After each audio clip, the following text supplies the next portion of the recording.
Dans un royaume lointain, un vieux roi lion régnait sur la forêt enchantée. Il avait 11 fils, de courageux jeunes loups, et une fille, une douce renarde aux cheveux roux nommée Elisa. Les 12 frères vivaient heureux, jouant dans la forêt et courant librement dans les champs. Mais leur bonheur n'a pas duré.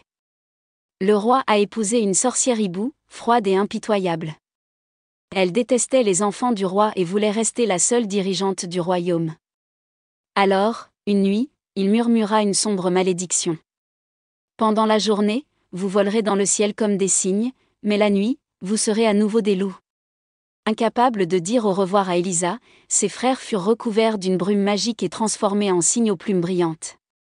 La sorcière envoya Elisa loin, dans une forêt sombre. Elisa n'a pas oublié ses frères et sœurs. Une nuit, un vieux cerf sage et gentil lui apparut dans son rêve. La seule façon de briser la malédiction est de tisser des chemises à partir d'orties enchantées. Mais il faut endurer la douleur, car chaque fil piquera vos pattes.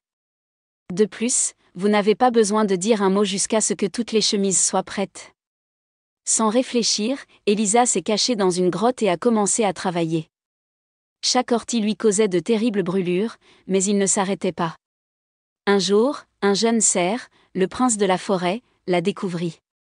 Charmé par sa beauté et sa douceur, il l'emmène au palais. Mais là, le vieux roi des cerfs la regarda avec suspicion. « Pourquoi tu ne parles pas ? Quel secret caches-tu ? Es-tu peut-être une sorcière ?» Elisa, silencieuse, continua à tisser, mais les courtisans et la sorcière convainquirent le roi que la jeune fille devait être punie. Le jour de l'exécution, Elisa était prête à être jugée. Puis, le ciel s'assombrit et une volée de cygnes blancs s'abattit. C'étaient ses frères. Avec le peu de force qu'elle avait, le renard leur jeta les chemises. Soudain, les cygnes se sont transformés en loups. Seul le plus jeune frère avait encore une aile, car sa chemise n'était pas terminée.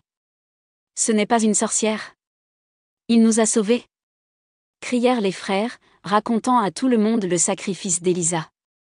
Le roi fut submergé par la honte et bannit la sorcière hibou de la forêt pour toujours. Les frères retournèrent au royaume de leur père et Elisa retrouva sa famille. Le véritable amour et le sacrifice peuvent vaincre n'importe quelle malédiction. Fin.